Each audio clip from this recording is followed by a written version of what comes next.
कल जो पैराग्राफ हुआ था अंत में, उसको पढ़ के आगे बढ़ेंगे। इसमें कहा गुरुदेव ने, प्रकृति को माया कहना भी ठीक नहीं, जैसे स्वभाव को सत्य।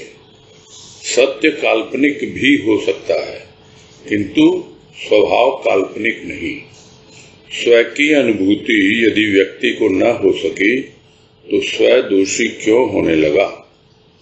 मायावाद की माया में आज भी व्यक्ति व्याकुल है। माया के उदाहरण बुद्धि प्रस्तुत करती है। बुद्धि और मन का संघर्ष भी दर्शनीय है। परिणाम में कभी बुद्धि विजयी, कभी मन की ही अधिक विजय होती है।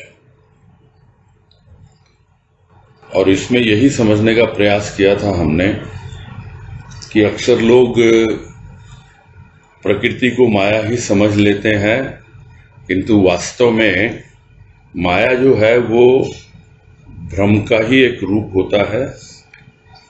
जब हमारी बुद्धि में भ्रम होता है तो हमें प्रकृति भ्रमित करती हुई प्रतीत होती है, इसलिए हम समझ बैठते हैं कि यह माया है। और जिस तरह लोग स्वभाव को सत्य मान बैठते हैं कि सत्य तो अल्टीमेट है, वो तो सबसे अंत में ही आता है, उसके परे कुछ है ही नहीं। उसी तरह लोग जो मायावाद की बातें करते हैं, ब्रह्म की बातें करते हैं, उनको यही लगता है कि ब्रह्म के बाद कुछ और नहीं है। किंतु सत्य को स्वभाव मानना यह उचित नहीं है, क्योंकि सत्य तो एक मान्यता हो सकती है, सत्य काल्पनिक हो सकता है, किंतु स्वभाव जो है वो तो अनुभव गम्य है, अनुभूति में आता है स्वभाव। कल्पना का वहां कोई भी स्थान नहीं है, क्योंकि जो भी कल्पना होगी वो किसी दूसरे के प्रति होगी। अपने प्रति कोई कल्पना होती ही नहीं है। हम जो हैं सो हैं, वो हमें पता है, और जितना हमें पता है वही हम हैं, और जितना हमें नहीं पता है उसके बारे में हम कल्पना कर ही नहीं सकते हैं। जितना हम अपने आप को जानते जाएंगे, अपना अनुभव करते जाएंगे स्वयं का, अपने मन बुद्धि चित्त अहंकार की हमें अनुभूति मिलती रहेगी भाव के द्वारा, तो हम स्वयं की ओर आगे बढ़ते चले जाएंगे। इसलिए स्वभाव जो है वो काल्पनिक नहीं होता है, वो अनुभव में आता है। और यदि किसी कारणवश स्वयं की अनुभूति यदि व्यक्ति को नहीं होती तो इसमें स्वयं को दोष देना कहाँ तक उचित है। स्वयं दोषी नहीं है और व्यक्ति को भी दोषी कहना उचित नहीं है। यह अवश्य कह सकते हैं कि अभी भी वो अपने गंतव्य तक, जहां उसे पहुंचना है वहां अभी पहुंचा नहीं है। उसे अभी थोड़ी बहुत जो भी स्वयं की अनुभूति हो रही है वो आंशिक रूप से हो रही है, और जो ब्रह्म और माया के हिसाब से समझने की कोशिश करते हैं तो वो तो उसके नजदीक पहुंच ही नहीं पाते। तो मायावाद की माया में व्यक्ति व्याकुल ही बना रहता है, क्योंकि वो माया के अनेक रूप देखता है, उसके पीछे भागता है, पकड़ने की कोशिश करता है, किंतु फिर भी माया तो एक छाया है। जो कल भी बात हुई थी कि गुरुदेव का वो प्रवचन काया माया छाया, उसमें अच्छी तरह से सब कुछ समझाया है गुरुदेव ने, माया के बारे में, काया के बारे में, और उतना ही नहीं, अपना जो कुछ भी सूक्ष्म है, हमारी जो सूक्ष्म प्रकृति है उसके बारे में, और उतना ही नहीं, जो हमारी आत्मा है उसके बारे में। यानी इतने व्यापक रूप से और इतनी अच्छी तरह से उस प्रवचन में जो माया का रहस्य है वो बतलाया गया है। किंतु जो उस रहस्य को समझता नहीं और मायावाद में ही तर्क वितर्क करता रहता है, उसके द्वारा कुछ सिद्ध करना चाहता है, तो उस व्यक्ति की व्याकुलता कभी भी दूर नहीं होती है। उसका कारण बता रहे हैं यहाँ, क्योंकि माया के जो भी उदाहरण है वो बुद्धि प्रस्तुत करती है, और बुद्धि पहले से ही भ्रमित है। अगर ये भ्रम नहीं हो तो माया है ही कहाँ। तो जो भ्रम है उस भ्रम के वशीभूत होकर यदि प्राणी कुछ प्रस्तुत करेगा तो फिर वो तो निष्पक्ष हो ही नहीं सकता। हम यदि अपनी संतान, बेटे बेटी, इसके बारे में कुछ भी किसी से बात करते हैं तो कहीं ना कहीं हमारे भीतर पक्षपात होता है कि यह मेरी है, यह मेरा है। जितना हम दूसरे के प्रति निष्पक्ष हो पाते हैं उतना अपने प्रति नहीं हो पाते हैं, क्योंकि भ्रम है माया का अपनी ही बुद्धि में है। तो हम कैसे निष्पक्ष हो पाएंगे उस माया के प्रति? किस प्रकार से हम समझ पाएंगे कि आखिर ये माया है क्या? इसलिए व्याकुलता बनी रहती है और बुद्धि प्रस्तुत करती है, तर्क मन तक भी पहुंचाती है, किंतु मन बहुत बार नहीं मानता। जब नहीं मानता तो मन और बुद्धि का संघर्ष शुरू हो जाता है। मन में ऐसे ही पहले से विचारों के द्वंद्व चल रहे होते हैं, वो अपने आप ही खुद ही संघर्षरत है, और फिर ऊपर से बुद्धि आकर के अपना दिखाने लगती है। तो ऐसे ही व्याकुल हो जाता है मन, ऐसे ही परेशान हो जाता है। तो मन और बुद्धि का संघर्ष यदि दृष्टा बन के देखा जाए तभी पता लगता है, नहीं तो दर्शनी कहाँ से होगा। दर्शनी तो उसी के लिए होगा जो उसको एंजॉय करेगा, कि देखे जरा मन और बुद्धि आपस में किस तरह व्यवहार करते हैं, किस तरह का एक दूसरे के साथ ड्रामा करते हैं, क्योंकि दोनों ही ड्रामेबाज हैं। मन भी कम ड्रामेबाज नहीं और बुद्धि भी, और दोनों नाटक करते रहते हैं एक दूसरे के साथ। वो कौन करता है? क्योंकि मन में मैल है इसलिए नाटक करता है, दिखाता है मैं बहुत शुद्ध बुद्ध हूं, और बुद्धि में भ्रम है, वो दिखाती है कि मेरा बहुत विवेक जागा हुआ है। तो इस तरह दोनों का जो कुछ भी खेल होता है वो बड़ा ही दर्शनीय लगता है। हाँ ठीक है, कभी बुद्धि विजयी हो जाती है, कभी मन विजयी हो जाता है, किंतु ज्यादातर तो मन की ही चलती है, क्योंकि बुद्धि में अभी इतना विवेक जागा नहीं है और मन अभी इतना निर्मल हुआ नहीं है। आज कह रहे हैं मन मोक्ष बंधन का कारण है। यह कहना ठीक है, किंतु मोक्ष बंधन किसके लिए आवश्यक है? मन के लिए, किंतु मन को तो मारने के लिए कहा जाता है। यदि मन मर ही गया तो मोक्ष बंधन की आवश्यकता? विचित्र बात है। मरे हुए के लिए मोक्ष बंधन किस काम आए? कबीर ने सत्य ही कहा, माया मरी न मन मरा, मर मर गए शरीर। जो मरता नहीं उसे ज्ञानी जन मारने की चेष्टा में लगे हैं। मन को मारना और कुत्ते की दुम को सीधा करना दोनों ही व्यर्थ चेष्टा है।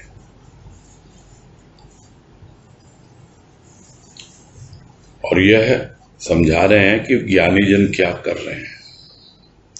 जो अपने आप को ज्ञानी समझते हैं, अब उसे तथाकथित कहें या कितना उन्हें ज्ञान हुआ यह तो वो स्वयं ही जाने। और ये कहते सुना भी जाता है कि मन के कारण ही बंधन है, मन के कारण ही मोक्ष है। यानी यदि मन रहेगा ही नहीं तो फिर बंधन भी नहीं है, मोक्ष भी नहीं है। तो बात तो ठीक है, किंतु यदि मन के लिए बंधन और मोक्ष की आवश्यकता है तो फिर आप क्यों मन को मारने की बात कहते हो? ये मन को मार दो।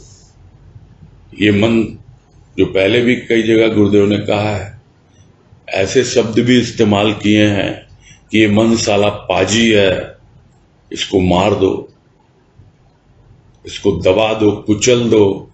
ये सब बातें भी पहले आई हैं। इस तरह कहते भी हैं लोग, सुना भी गया है, और सुना है गुरुदेव ने तभी तो लिख के गए हैं। यहां तो सिर्फ यही कह रहे हैं कि ये जो ज्ञानी जन है ये मन को मारने की चेष्टा में लगे हैं। तो यदि मन मर ही गया तो फिर उस मन को आवश्यकता ही क्या है मोक्ष और बंधन की। तो यह भी एक प्रकार का भ्रम है बुद्धि में कि मन मर जाएगा तो अपने आप ही मुक्त हो जाएगा, मोक्ष प्राप्ति हो जाएगी। ऐसा नहीं है, मन मरता नहीं है। और कबीर ने यही कहा, माया मरी न मन मरा, मर मर गए शरीर। तो शरीर तो अपनी जो उसकी अवधि है, यानी स्थूल प्रकृति ने शरीर दिया है, वो उसकी अवधि है, पूरी हो जाती है। स्थूल प्रकृति शरीर अपना समेट लेती है सारे तत्वों को। किंतु यह जो सूक्ष्म शरीर है यह हमारी अपनी देन है, यानी हमारे भीतर जो भी बैठा हुआ है तत्व, उसे आप आत्म तत्व भी कह सकते हैं। वो यूं तो अपने आप में स्वतंत्र है, किंतु यह जो सूक्ष्म प्रकृति है उसके अंदर जो भी स्पंदन, वाइब्रेशंस या तरह तरह की जो भी ध्वनित होती रही है उसके द्वारा ही आगे बढ़ा है खेल। तो बात आती है कि आत्मा के बाद प्राण, प्राण के बाद सूक्ष्म शरीर, यानी मन, बुद्धि, चित्त, अहंकार। तो ये मरता नहीं है, इसको लीन किया जा सकता है, और लीन करने के लिए हर कोई प्रस्तुत होता नहीं है। यह तो बिरले होते हैं संत महापुरुष जो कहते हैं तुम्हारा मन, बुद्धि, चित्त, अहंकार जिस अवस्था में भी है, जैसा भी है, पूरी तरह से तुम मुझे समर्पित कर दो। तुम आए हो मेरे दरबार में झोली फैलाकर, देखते ही नहीं कि मैं झोली फैलाकर बैठा हूं। ये तुम्हारा जितना कुछ भी है सब कुछ मुझे सौंप दो। हाँ, यह अवश्य है, वहां पर आपकी चॉइस नहीं चलेगी कि ये अच्छा मैं रख लूं और बाकी निरर्थक सौंप दूं। और गुरुदेव तो ये भी कहते हैं जो तुम्हें निरर्थक लगता है दे दो, अपनी दुख चिंता सब दे दो मुझे। तो दुख चिंता अगर दे भी दी तो सुख से रह पाता है क्या प्राणी? क्योंकि ये तो प्रकृति का नियम है कि सुख है, ठीक है, उस वक्त दुख दे दिया, लेकिन बाद में फिर से दुख आएगा। तो यदि देना है तो पूर्ण समर्पण होना है, पूरी तरह से, तब जाके वो हमारा सूक्ष्म उसमें समाता है। यह भक्ति का रूप है। अब उस भक्ति में जैसे जैसे ज्ञान आता है तब धीरे धीरे समझ आती है कि किस प्रकार से मन जो है मरता नहीं, शरीर में मरता है। माया तो एक छाया है। इस तरह बच्चा अपनी ही छाया के पीछे भागता है, वैसे ही यह मन बच्चा उस अपनी छाया के पीछे ही भागता रहता है। इसलिए दोनों ही नहीं मरते हैं। जब रहस्य समझ में आता है तब मरती न माया है, क्योंकि माया तो रहेगी। हाँ, मन जो है उसका रूप बदल जाएगा। तो इस प्रकार समझ में आती है बातें, किंतु जो लोग उसको मारने की चेष्टा में लगे हुए हैं, मन को मारो, तो उसको उदाहरण देके गुरुदेव समझा रहे हैं कि कुत्ते की दुम को सीधा करना, कितने दिन भी रख दो उसको, वर्षों वर्षों तक, और फिर वैसी की वैसी। क्यों? क्योंकि यह प्रकृति का रूप है। वैसे ही माया प्रकृति का रूप है, कभी मरेगी नहीं। यह समझ में आ जाना चाहिए। और मन भी मरता नहीं है, किसी में समाहित किया जा सकता है। तो कैसे करना है वो आगे बता रहे हैं कि मन को प्रसन्न करो प्रभु प्रेम से, शरणागति से। वस्तु मन को प्रसन्न न कर सकेगी। मन चंचल बच्चे की तरह है, कुछ समय तक खिलौने से खेलेगा, पुनः व्याकुल हो उठेगा दूसरे खिलौने के लिए। ये ज्ञानमयी बातें कही गई, प्रकृति के विनोद का उल्लेख किया गया तथा स्वयं की झलक भी कई स्थलों पर दृष्टिगत हुई। सत्य से महान स्वयं है यह भी कहा गया, किंतु प्रश्न किया जा सकता है कि सत्य से महान स्वयं कैसे हो सकता है। आज तक सत्य को ही महान कहा गया है, यह स्वयं कहां से टपक पड़ा। सत्य अवतारी को साधारण व्यक्ति से महान शक्ति प्रदान करता है, तभी न वह रावण तथा कंस जैसे महाबली का ध्वंस कर सका। और यहां पर शुरू में तो मन की बातें कह रहे हैं कि मन को मारना जो है वो संभव नहीं है। मन को खुश करो, प्रसन्न करो, और उसका तरीका क्या है? वस्तुओं से नहीं।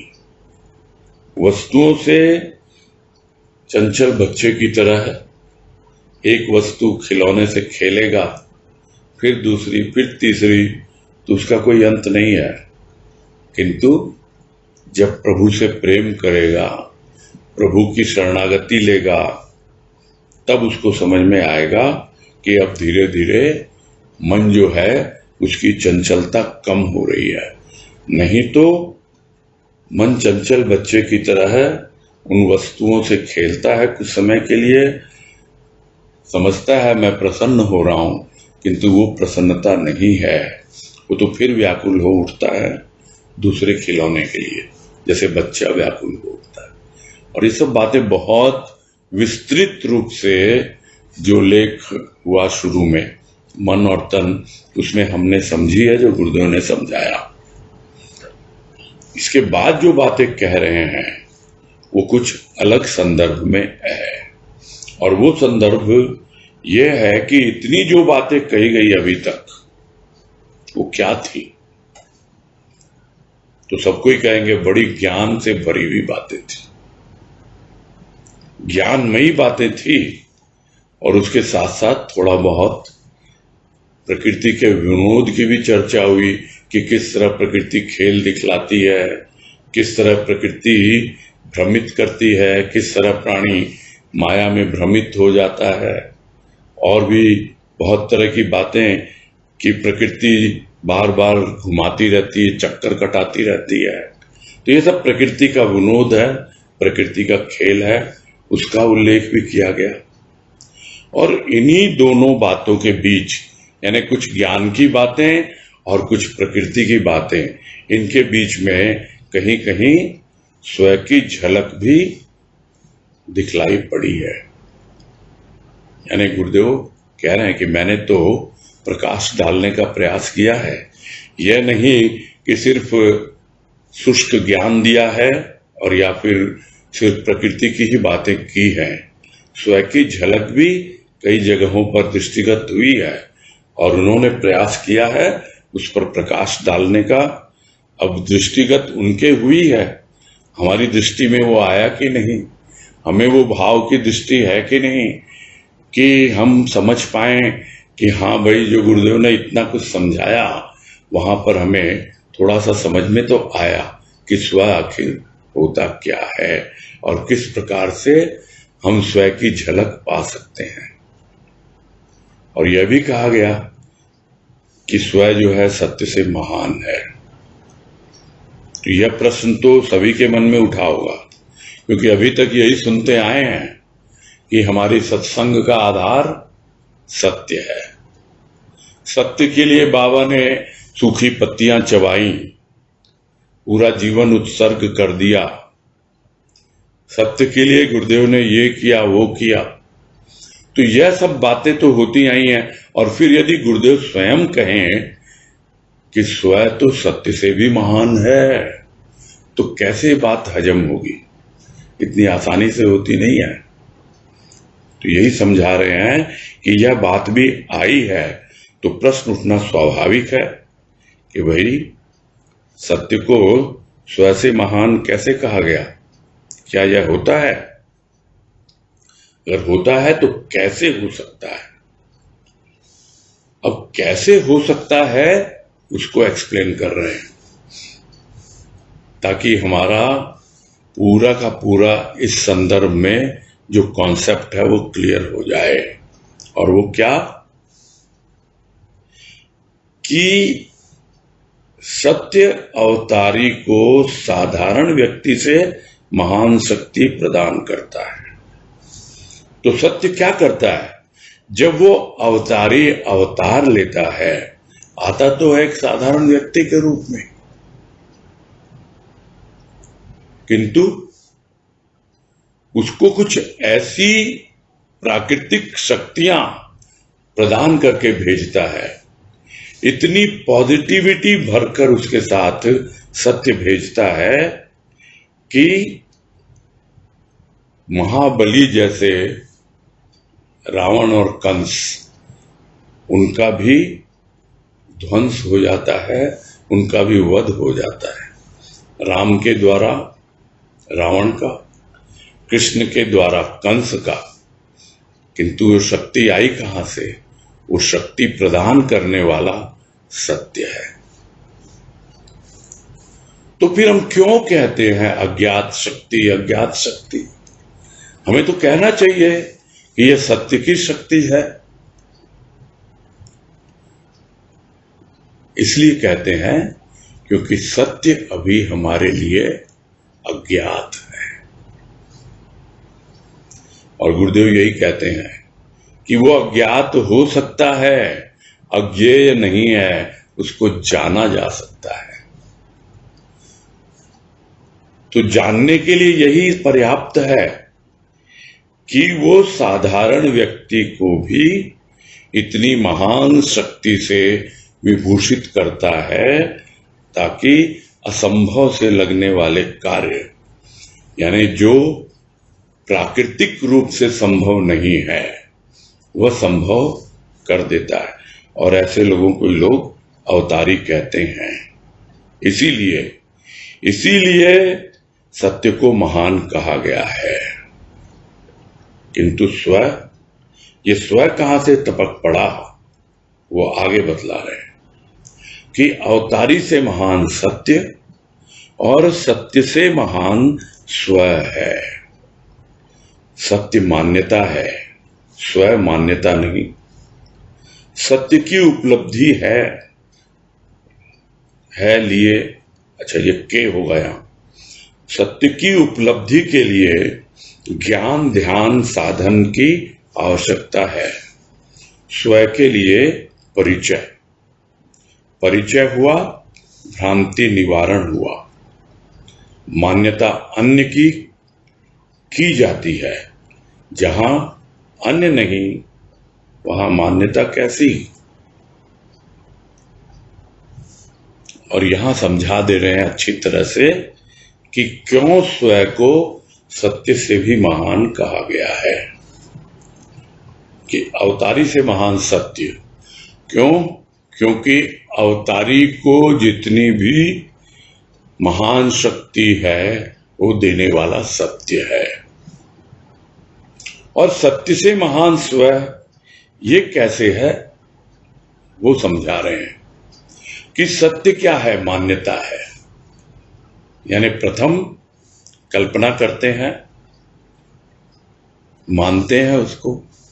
जैसे अभी बात हो रही है कि हमारे सत्संग के मूल में सत्य है, अभी हमें सत्य से परिचय हुआ नहीं है, वो हमारे लिए अज्ञात है, तो हम मान्यता के रूप में ही तो चल रहे हैं। पहले हो सकता है हमारी मान्यताएं कुछ और हों, कि हमारे परिवार में इस देवी देवता को माना जाता है, इसकी पूजा होती है, उसकी धोख लगती है, ये सब तो साधारण बातें हैं। तो मान्यताएं बदल जाती हैं। अब मान्यता सत्य की है। किंतु स्व क्या है? स्व जो पहले मान्यता थी, तब भी हम ही थे वो, और बाद में अब जो मान्यता हुई है सत्य की, तब भी हम ही हैं। हम कोई बदले नहीं है। तो स्व बदलता नहीं है, मान्यताएं बदलती हैं। इस तरह हम समझ सकते हैं कि सत्य मान्यता है, किंतु स्व मान्यता नहीं है। सत्य की उपलब्धि के लिए ज्ञान ध्यान साधन की आवश्यकता है। यानी सत्य को पाने के लिए, सत्य तक पहुंचने के लिए ज्ञान चाहिए, ध्यान चाहिए, भक्ति चाहिए, भाव चाहिए, सभी कुछ चाहिए। और आप अल्टीमेट कहां पहुंचेंगे? सत्य तक। किंतु स्व तक पहुंचना नहीं है। स्व तो आप जहां हैं वहां ही है।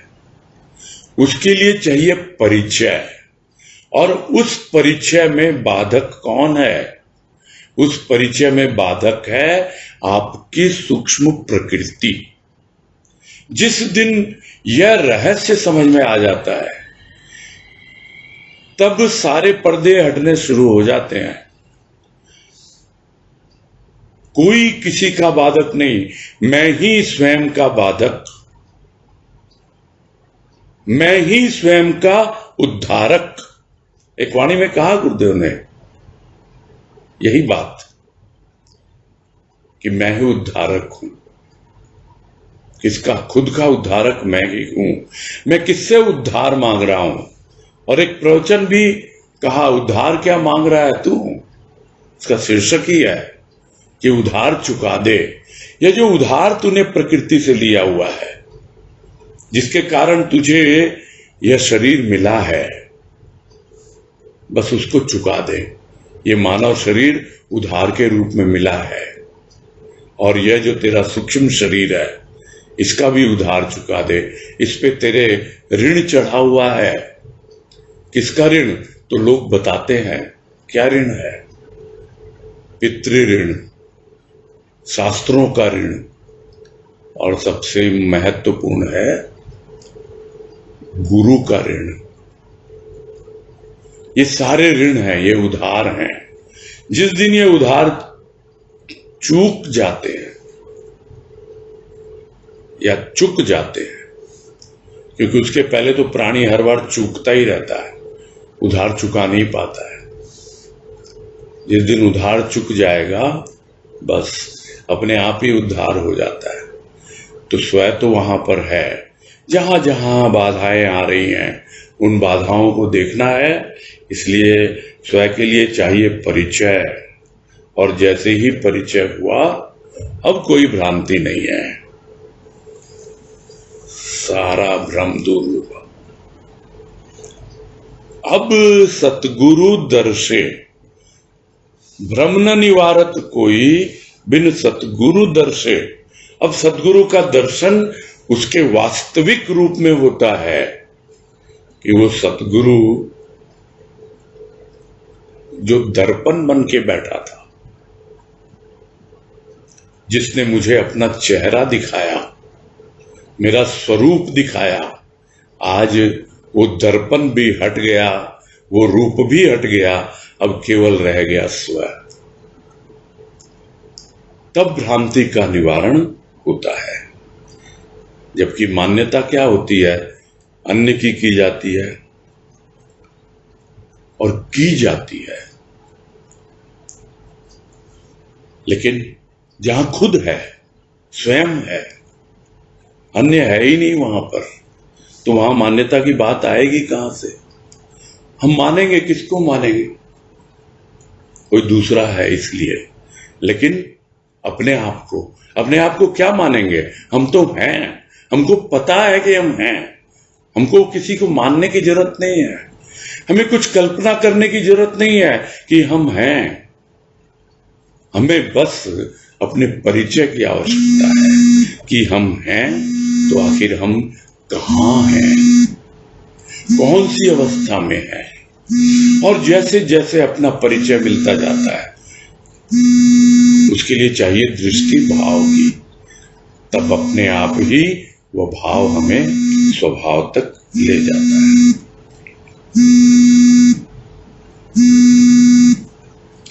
और आगे कह रहे हैं, अन्य को भजो मुक्ति प्राप्त होगी। यह कथन आज भी प्रचलित है। कुछ ऐसे भी हैं जो स्वयं को ब्रह्म घोषित करते हैं, किंतु यह तो भाव मन और बुद्धि के हैं। स्व के लिए परिचय ही यथेष्ट है। प्रश्न किया जा सकता है कि परिचय भी मन बुद्धि के द्वारा ही तो होगा। मन बुद्धि अनुभूति नहीं। जहां अनुभूति है वहां मन बुद्धि का स्थान कहां। मन मनन करेगा, बुद्धि निर्णय करेगी, यहीं तक इनकी गति है। स्व निर्णय नहीं चाहता, मन का विषय नहीं, अनुभूति ही आनंदमयी हो जाएगी।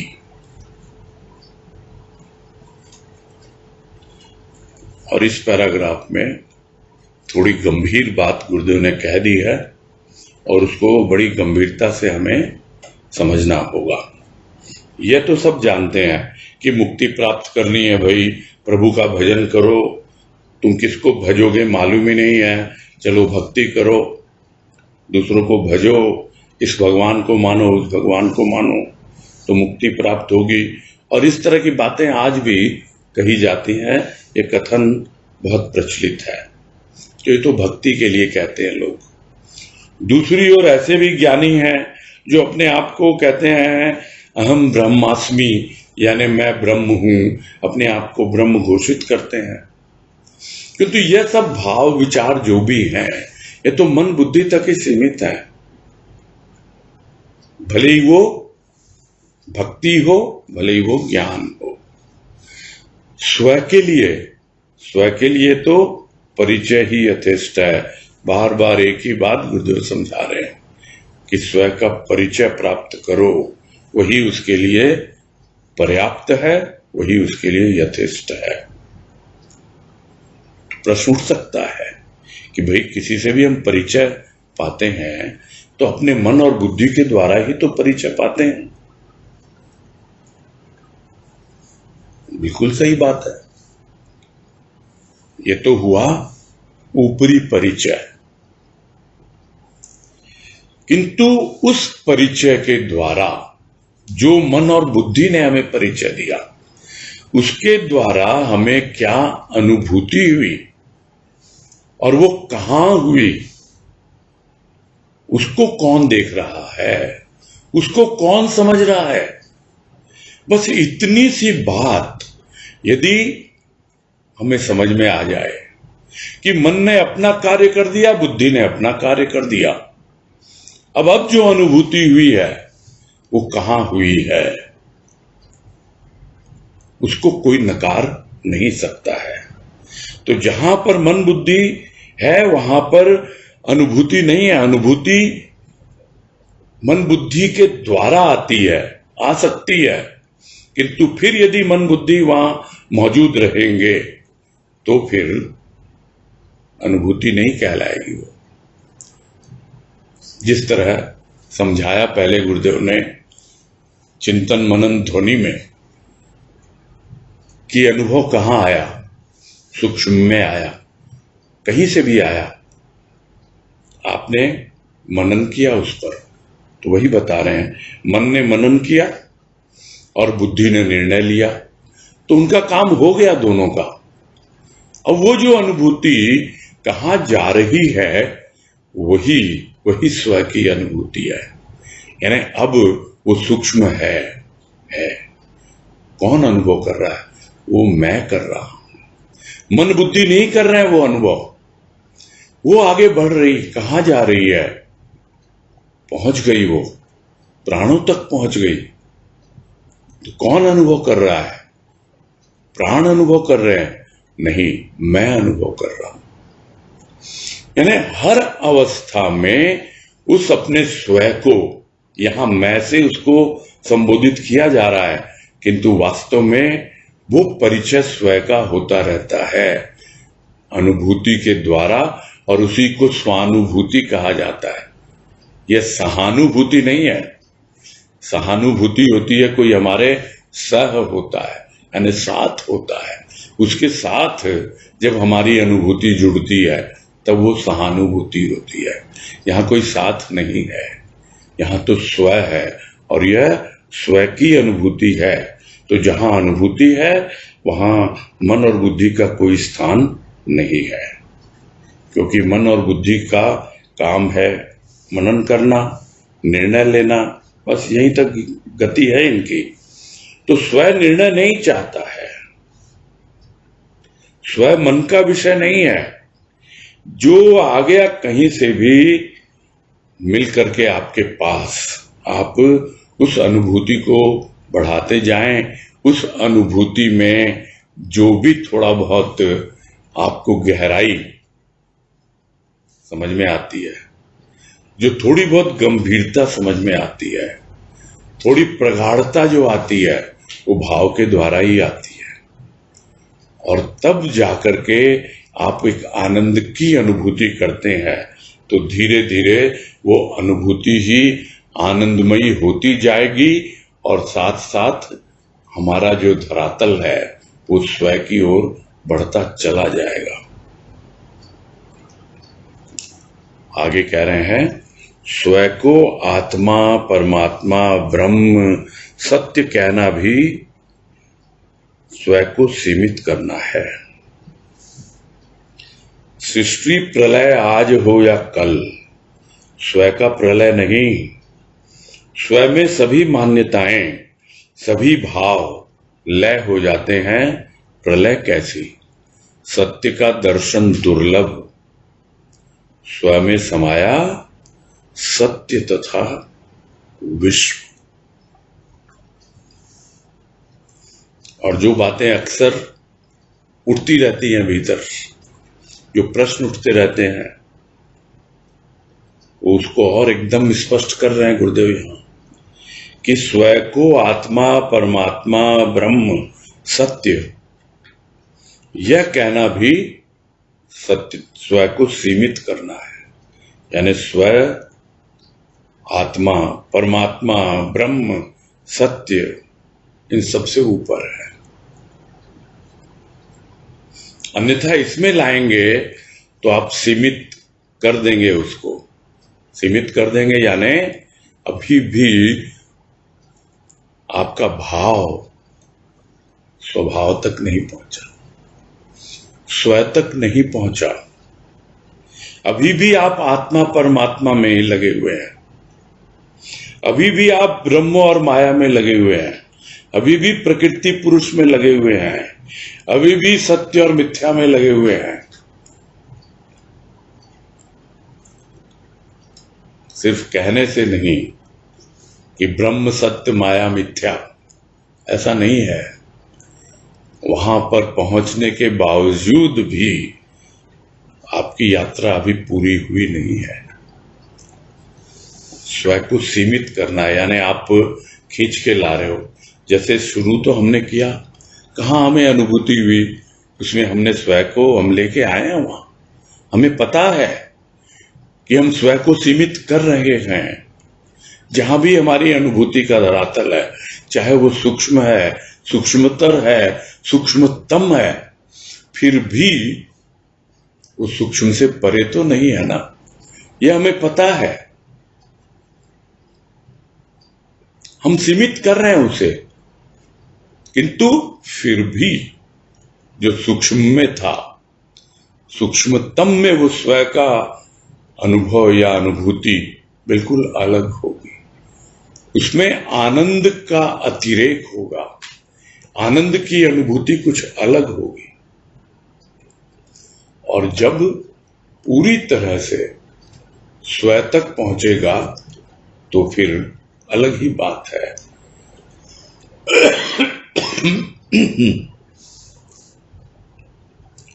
इसलिए गुरुदेव कह रहे हैं कि इन सब से भी परे है स्वयं।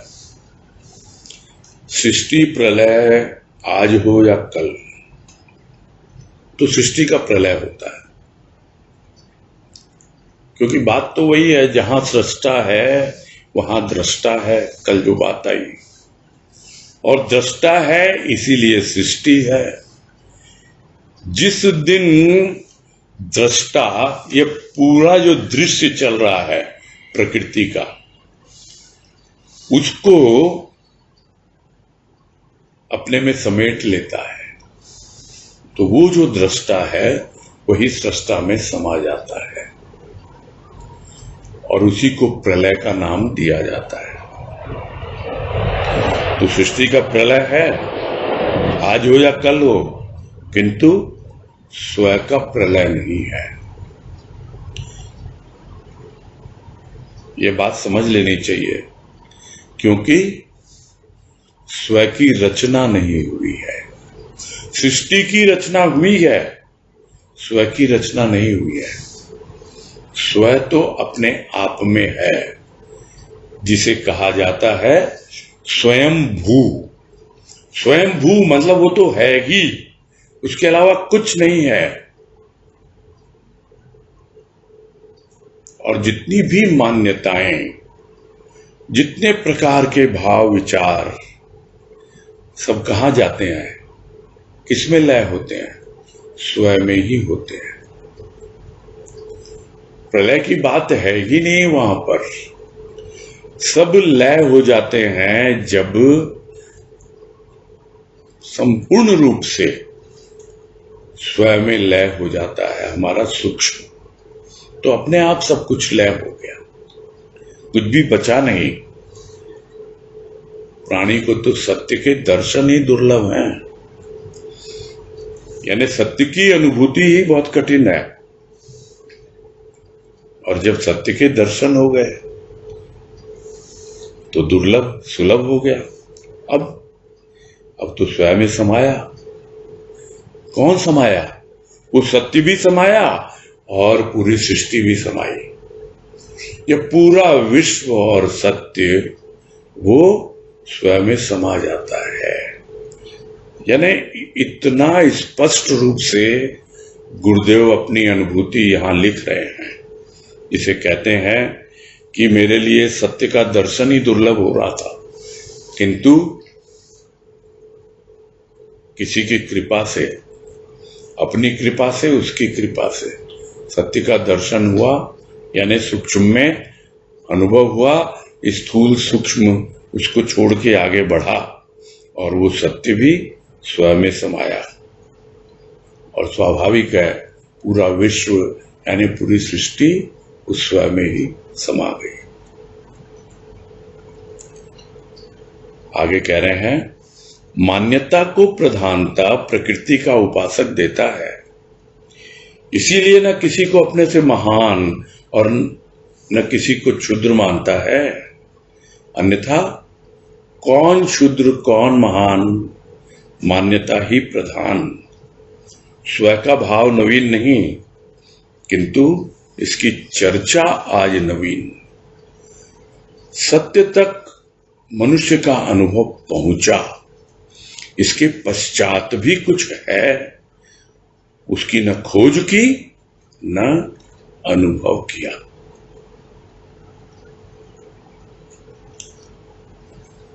मान्यता के अलग अलग धरातल बता रहे हैं गुरुदेव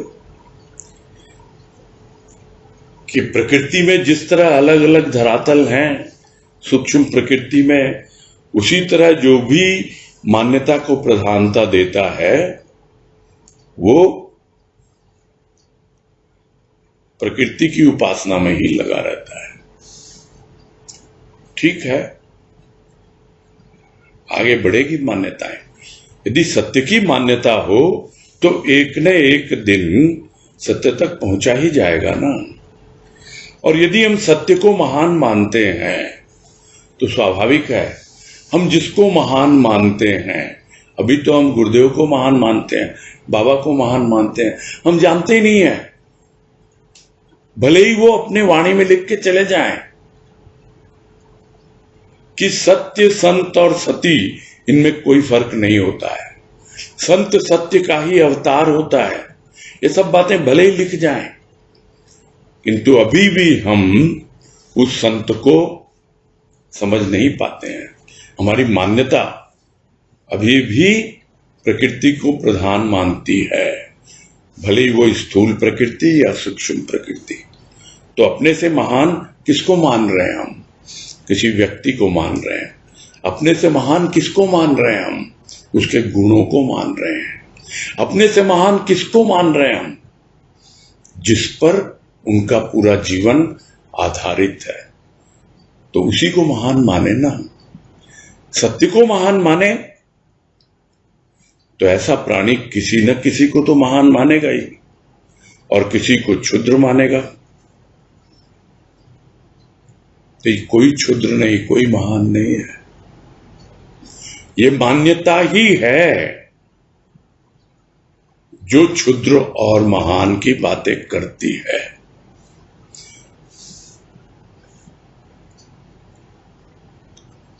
बोलने से उचित नहीं लगता है। यह मान्यता ही है जो कहेगी कि भाई सत्य महान। यहां तो गुरुदेव कह रहे हैं स्वयं तो सत्य से भी महान है। तो ये बात क्या हजम होगी? जो कम से कम इस बात को स्वीकार करते हैं कि बाबा ने अपना पूरा जीवन सत्य पे लगा दिया, किंतु स्वयं की खोज तो गुरुदेव की अपनी है। तो क्या हम कहें गुरुदेव बाबा से महान है?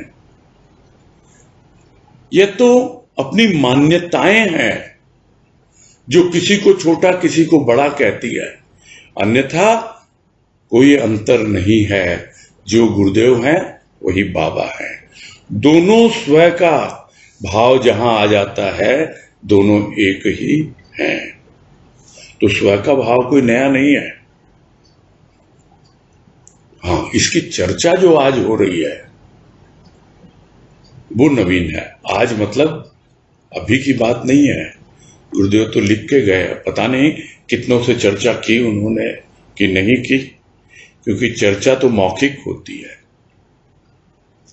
या फिर पत्र व्यवहार में होती है। उस वक्त पत्र व्यवहार ही चलता था। इसके बारे में कहीं कोई उल्लेख नहीं मिलता है, किंतु यह अवश्य है कि उन्होंने लेख लिख दिया।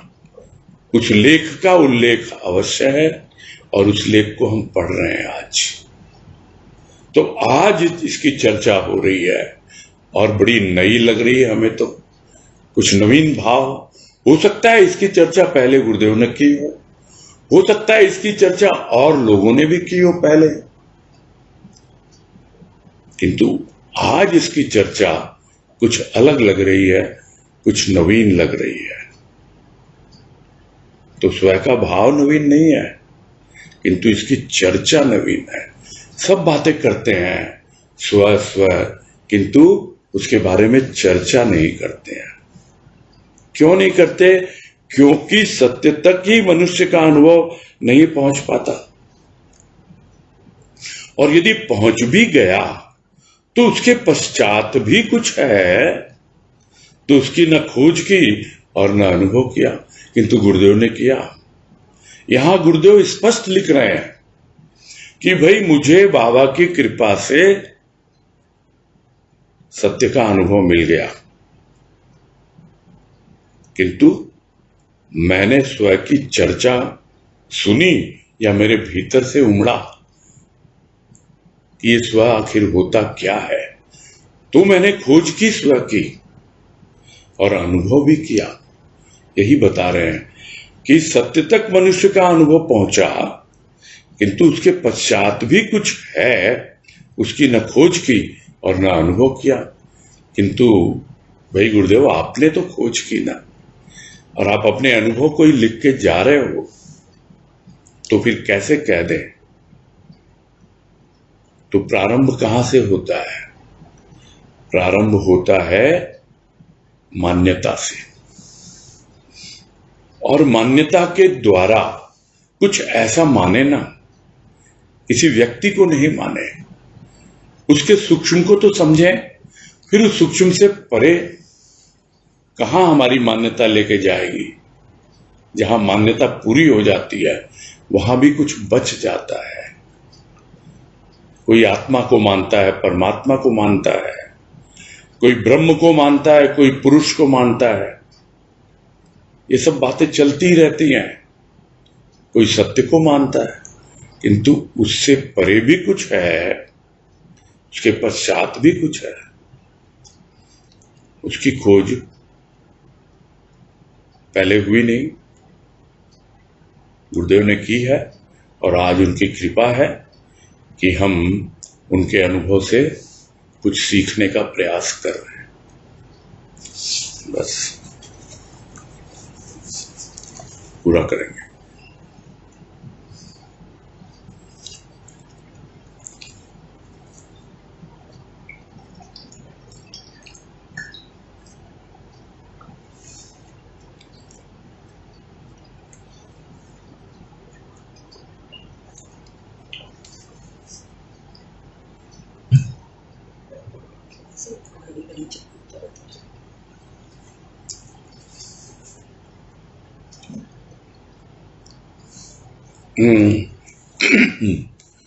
हाँ सगुल्ला भाई बोलिए।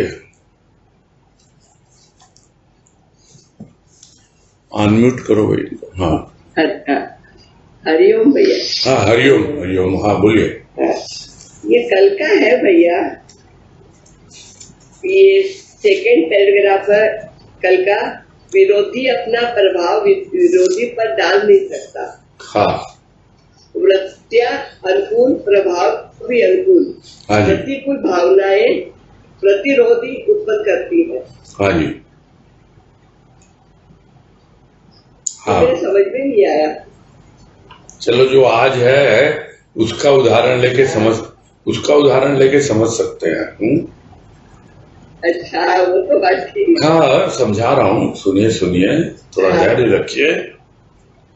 यदि हमारी भावनाएं प्रतिकूल होंगी, अनुकूल नहीं होंगी, तो प्रतिकूल और अनुकूल का मतलब तो समझते हैं ना। हाँ जी हाँ जी। कि यदि हम यह सोच के बैठे रहें कि भाई हमारी मान्यता तो सत्य की है, हमें स्वयं से क्या लेना देना, और फिर गुरुदेव अगर कहें कि स्वयं जो है वो सत्य से भी परे है, उससे ऊपर है, तो नहीं, हम तो मानने को स्वीकार ही नहीं करेंगे उसको, हम तैयार ही नहीं है। तो हमारी भावनाएं प्रतिकूल हुई कि नहीं? प्रतिकूल हो गई, मानने को तैयार ही नहीं है। हाँ जी। तो फिर क्या करेंगी वो भावनाएं?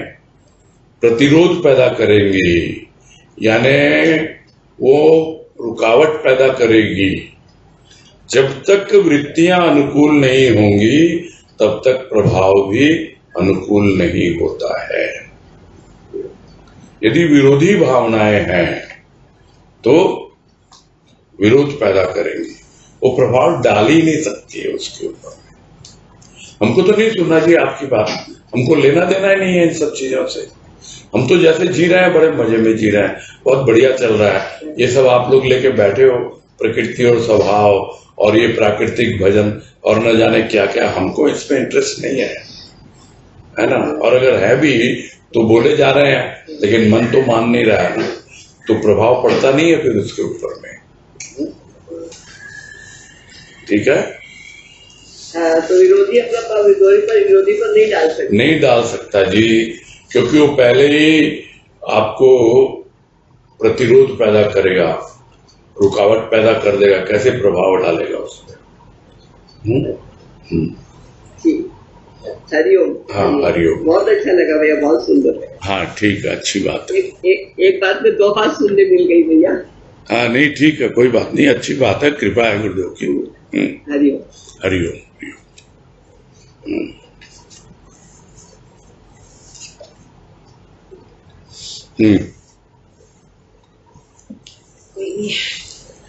कोई नहीं तो कोई बात नहीं, अच्छा है, और 5 मिनट पहले पूरा कर देंगे।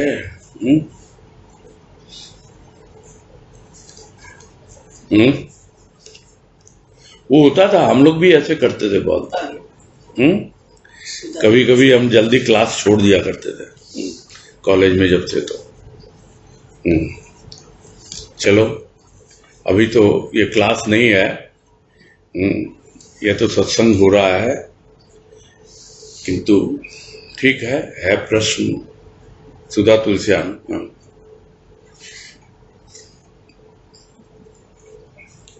प्रणाम भैया। हाँ, नमस्कार, बोलिए। जैसे अगर जो सुन रहे हैं कि मान्यता को जो प्रधानता देते हैं, अगर हम ये मान्यता करते हैं कि जैसे जो गुरुदेव का हमको पूरा है कि सत्य से महान स्वयं है, ये हमारी मान्यता बनती है, हमारी मतलब भावना इसके अनुसार चलती है, तो क्या ये भी मान्यता कहलाएगी? बिल्कुल मान्यता कहलाएगी, क्योंकि मान्यता में तो कल्पना है। आपको अनुभव यदि तो मान्यता करके आगे बढ़ना होगा। आप तो मान्यता करो, किसकी मान्यता करो? सत्य की मान्यता करो। आप तो प्रकृति को समझो,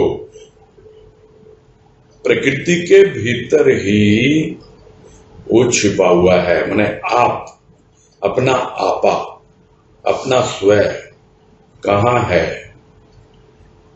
अब जो इधर पहले उसके 2 पैराग्राफ के पहले बताया कि क्या करेगा, मन मनन करेगा, बुद्धि निर्णय करेगी। ठीक है, हो गया ना? तो कुछ अनुभूति तो मिली ना आपको उसमें, या खाली आपने ऐसे ही जमा खर्च किया, जिसको बोलते हैं क्या, जवानी जमा खर्च। कोई हुआ ही नहीं, व्यापार ही नहीं हुआ, कुछ प्रॉफिट लॉस ही नहीं है वहां पर। तो अनुभूति कुछ तो होती है। हाँ, होती है। उसके बाद मन बुद्धि को छोड़ दो, उस अनुभूति को पकड़ो। ये जो इतना सुंदर बता दिया गुरुदेव ने, वो आनंद ध्वनि में इतने अच्छे ढंग से बताया कि मैं तो हर जगह आजकल अप्लाई कर रहा हूं इसको। कुछ भी एक्सप्लेन करना हुआ, मन ने मनन किया, चित्त ने चिंतन किया, सब अपना अपना काम कर रहे हैं। बुद्धि अपना काम कर रही है, अहंकार को जो करना वो अपना कर रहा है, और हम उस वक्त जो हमारा अनुभव है, जो अनुभूति है, उसको सूक्ष्म से सूक्ष्मतर, सूक्ष्मतर से सूक्ष्मतम ले जाएंगे, और उसके बाद उसको स्वयं में समा देंगे, तब स्वानुभूति हो जाएगी। बस कितना सिंपल तरीका है, मानने की जरूरत ही नहीं है। यहां पे मान्यता की बात ही नहीं है कोई। आपने कुछ सुना, कहां से आई चीजें? बाहर से आई। आपने कुछ पढ़ा, बाहर से आई। फिर मन ने मनन किया, बुद्धि ने निर्णय लिया, कुछ अनुभव मिला। अब उस अनुभव पे जो भी चीजें हो रही हैं, वो क्या है? वो तो पूरी तरह अंदर ही अंदर है ना। वो ही जाकर के आपको धीरे धीरे सूक्ष्म से सूक्ष्मतर, सूक्ष्मतम आपको स्वयं तक पहुंचाएगा वो भाव।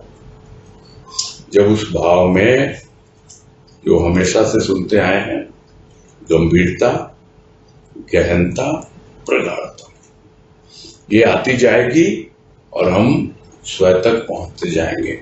ये कोई मानने की चीज नहीं है, यह अनुभव की चीज है। यही बार बार गुरुदेव बोल रहे हैं यहाँ पर, परिचय ही यथेष्ट है। तो आप वहां पहुंचोगे, परिचय होगा, लेकिन कुछ तो परिचय आपको मिला ना। किसके द्वारा? बिचौलिए के द्वारा। कौन है बिचौलिया? ये मन बुद्धि, ये सब क्या है? प्रकृति क्या है? ये सूक्ष्म प्रकृति, ये बिचौलिया है। ये हमें अपना परिचय देते हैं, हमारे स्वयं का परिचय देते हैं, हमें बतलाते हैं कि तुम कहाँ हो। अभी भी तुम प्रकृति में ही हो, बतलाते हैं सब। ठीक है? हाँ भैया, हाँ भैया, हाँ भैया, ठीक है। प्रकृति को तो प्राणी समझ पाता है, बहुत कृपा से उसके भी समझ पाता है। अनुभव को पकड़ना, बार बार ये बात गुरुदेव कह रहे हैं। अनुभूति ही बहुत महत्वपूर्ण है। हाँ, और वो अनुभूति का जो धरातल है वो आपको समझ में आना चाहिए। और एक बार वो स्वयं तक आ जाता है तो वो भाव का कितना बताया है, पूरा सब कुछ तो बताया है। लहरें हैं, तरंगे हैं, ऊपर ऊपर है, सागर की गहराई है, प्रशांत सागर, ये सब पूरे तो लक्षण बता दिए कि आपको कैसे पता लगे। सब चीजें तो समझा दी, तो यहाँ मान्यता का प्रश्न ही नहीं है। ठीक है। हाँ भी ये टोटली मैं कहता हूं टोटली पूर्ण रूप से अनुभव पर आधारित है सारी चीजें। ठीक है। हाँ भी हाँ, प्रणाम भी। हरिओम। हाँ, ये कभी कभी आती है तो इनको दे दें। शर्मिला तारापुर। प्रणाम भैया जी। हाँ नमस्कार, बोलिए। प्रश्न क्या करें भैया जी, ये 2 लास्ट वाले लेख तो हलचल मचा रहे हैं, तो थोड़ी थोड़ी हलचल मचा रहे हैं, कुछ समझ में आता है, कुछ समझ में नहीं आता है, और एकदम अलग से ही अलग ही बातें हैं। हाँ बिल्कुल अलग बातें हैं, इसमें तो कोई संदेह है नहीं। जो समझ रहा है वो भी बोल रहा है कि ऐसा भी है क्या, गुरुदेव ने ये सब कहा है क्या, हमने तो कभी सुना ही नहीं, थोड़ा बहुत समझ तो आ रहा है। और जो नहीं समझ रहा वो भी कह रहा है कि हाँ भाई ये सब बातें हैं क्या। तो दोनों ही तरह के लोग कह रहे हैं कि हाँ भाई ये तो हलचल मचा रही है। हाँ बोलिए। और इसमें ऐसा है कि बाकी तो सत्संग रोज रेगुलर करते हैं तो काफी परिवर्तन आया है, लेकिन ये बातें रेगुलर, ये तो कोई भगवान गुरुदेव की कृपा हो गई कि तो सुनने मिल रहा है, समझ में आ रहा है। तो जब तक इसको रेगुलर में नहीं लाएंगे तो मतलब चिंतन मनन नहीं होगा। और ये चिंतन मनन इतनी है नहीं कि हम अपने आप से कर सके, पुशअप वगैरह है, तो ये कैसे करेंगे? सब तरह के लेख हुए हैं, ऐसा नहीं है। ये ठीक है, ये बड़े गंभीर लेख है, इसमें कोई संदेह नहीं है। जो पहले भी बात हुई ना कि ये सब ऐसा है कि हमको ऐसा लगता है, मैंने एक उदाहरण लिया था, हो सकता है बड़ा अटपटा सा था वो और कुछ लोगों को उचित भी नहीं लगा होगा। ये उदाहरण लिया था कि ये ऐसा है, हाँ जैसे मधुमक्खी के छत्ते में हाथ डाल दिया। हाँ सही बात है। बस, तो ये बहुत कठिन हो जाता है, लेकिन बहुत सहज सरल लेख भी हैं गुरुदेव के, ऐसा नहीं है। वो भी हुए हैं, पूरी की पूरी पुस्तक हुई है आनंद पथ, आप उसको सुनो और उस पर चिंतन मनन करो। बहुत अच्छे ढंग से गुरुदेव ने समझाया उसमें कि विकारों से किस प्रकार से हमको डील करना है ना। तो मनन चिंतन के लिए जैसा आपको उचित लगे, जो आपको रुचिकर लगे, उसी पे करना चाहिए। अगर जो चीज आप चाहते हो कि बहुत हाई लेवल की, उस पर क्या मनन चिंतन करेंगे। अब ठीक है, हाँ अब आप में से कुछ लोगों ने कुछ रख दिया इस तरह का टॉपिक, तो ठीक है, गुरुदेव की भी इच्छा है और उनकी कृपा है। जरूरी था, ये समझ में तो आ रहा है कोई चीज की ऐसा भी होता है। हाँ जी, तो समझ तक ही सीमित थे। नहीं ठीक है, चलो भजन गा लिए, सत्संग कर लिया और चलो ठीक है। हाँ उसी की कृपा है। हाँ हरिओम हरिओम। ठीक है, फिर पूरा करते हैं।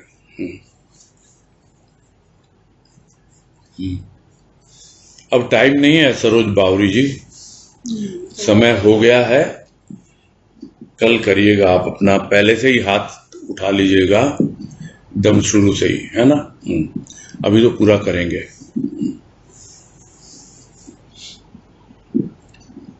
हरिओम भैया जी। हाँ हरिओम। हरिओम सबको। सबको हरिओम, सबको हरिओम, सबको हरिओम। हरिओम हरिओम हरिओम हरिओम हरिओम, सबको हरिओम हरिओम। हरिओम जय गुरु की हरिओम।